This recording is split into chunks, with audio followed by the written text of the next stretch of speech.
এখানকার সর্বস্তরের মানুষ আমাদের দোয়া আশীর্বাদ করেছিলেন।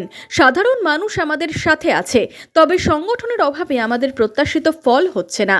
রানীনগরে কর্মী সভায় গিয়ে দাবি বহরমপুরের প্রাক্তন সাংসদের।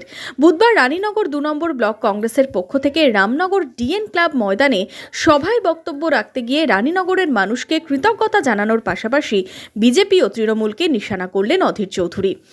দোষ যদি হয়, অপরাধ যদি হয়, আমাদের হয়েছে। অথচ এখানকার মানুষ, এখানকার সর্বস্তরের মানুষ, এখানকার মা বোন ভাবি বুবু আপারা, তারা সবাই আমাদেরকে দুহাত ভরে দোয়া করেছিলেন, আশীর্বাদ করেছিলেন।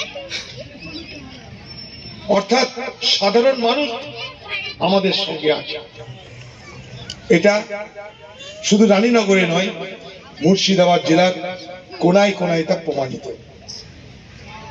আমাদের সংগঠনের অভাবে আমাদের যে রাজনৈতিক ফলাফল, যে নির্বাচনী ফলাফল আমরা প্রত্যাশা করি, সেই ফল আমরা পাচ্ছি না।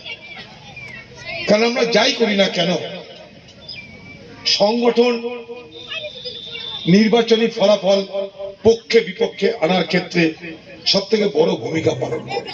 ভোটের সময় মানুষকে বিভ্রান্ত করতে, সাধারণ ভোটারদের বিভ্রান্ত করতে আজকে কেন্দ্রীয় দল অর্থাৎ বিজেপি এবং আজকের পশ্চিমবঙ্গের সরকারি দল টিএমসি, তারা সবকিছুকে বাদ দিয়ে তারা সব থেকে বেশি করে যে অস্ত্রটা ব্যবহার করছে, যে হাতিয়ারটা ব্যবহার করছে, তার নাম কি জানেন? তার নাম সাম্প্রদায়িক বিভাজন। এদিন সভা থেকে ওয়াকফ সম্পত্তি নিয়ে তৃণমূলকে নিশানা করেন অধীর চৌধুরী।